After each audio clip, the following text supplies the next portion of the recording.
Can't you just use that special sexy filter that you always use for me? That just sort of makes me look sexy. It's like a big invisible slug or something gelatinous that suddenly pours itself over the wall.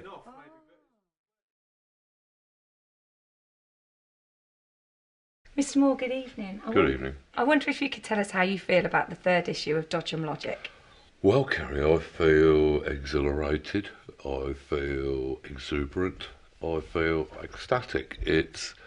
Frankly, it's almost like being in love. I mean, I smell blossom and the trees are bare. I hear voices and there's no one there. Although actually that has been happening for a few years now, so that's perhaps not to do with the magazine. But no, generally, I'm really pleased. I think it's terrific. Okay, so what's in this issue that you're obviously so pleased about? Well, I mean, for one thing, there's this marvellous cover, which sort of, I actually drew myself in pencil, and then Wallace Create actually coloured it. And I was a bit uncertain about that, because normally I do everything myself. As you may know, when I'm creating artwork by hand, I like to do a lot of licking. And so I wasn't sure whether that could be reproduced by digital technology. But then Alex at Wallace Create told me that there is actually on Photoshop, there is something called a lick tool.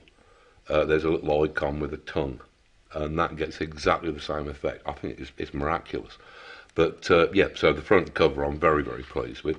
And the contents are even more astounding. We've got Steve Moore's Decadence article. We've got a marvellous article by Old Bill, a former Northampton policeman, who recounts his experiences upon joining the force in the 60s. We've got a rogue town planner. We've got this wonderful article on graffiti. There's just more meat in this. We've got Melinda providing the first part of a two-part article on San Francisco, where she's talking about the beat poets.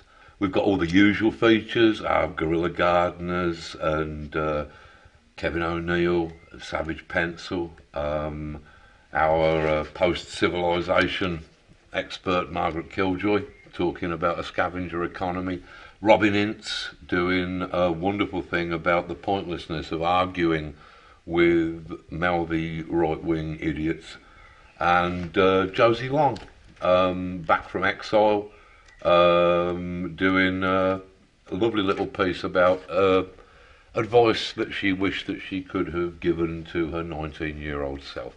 So all in all, it's a fantastic issue. It's the best looking issue yet, and I think it's got the most solid content. So really pleased with it. Cool. And after the CD in issue 1 and the free comic in issue 2, is there a giveaway in this issue? There certainly is. We've got Melinda Gebby has provided this wonderful, I probably won't be able to find it, but there's a wonderful transfer giveaway.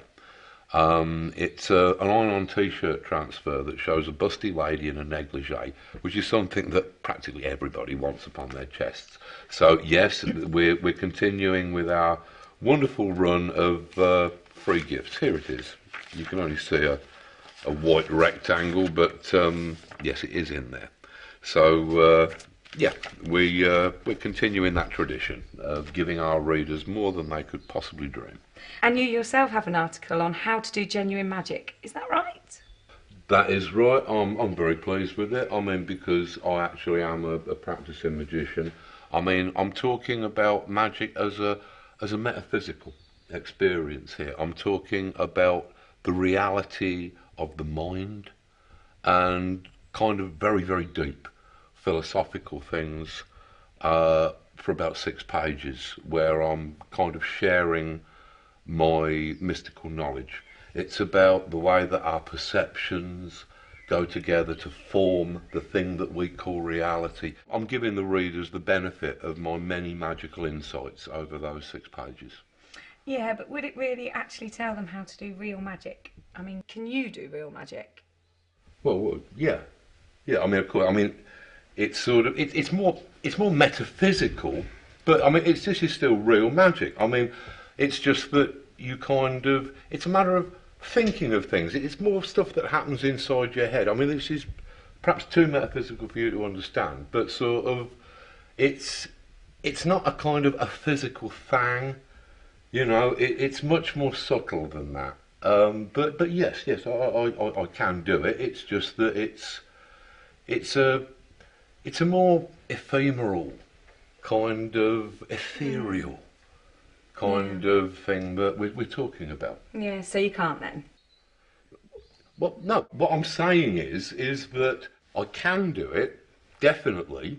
It's just that, I mean, you have to be in the right mood. You can't just do it at the drop of a hat. But yes, I can definitely do like real magic. All right, so what about giving us a demonstration?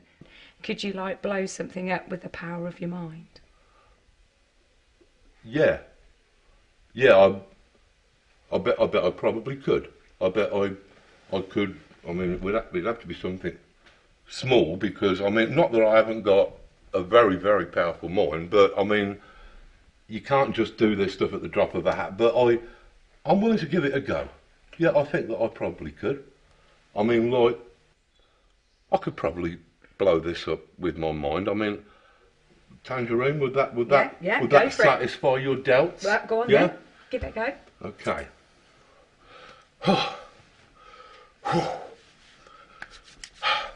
Right, okay.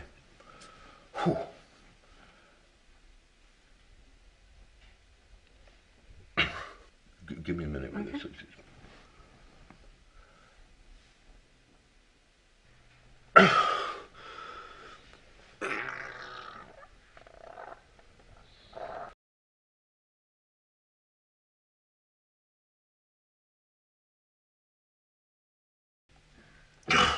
Well, there we have it. I think we've demonstrated conclusively. And more.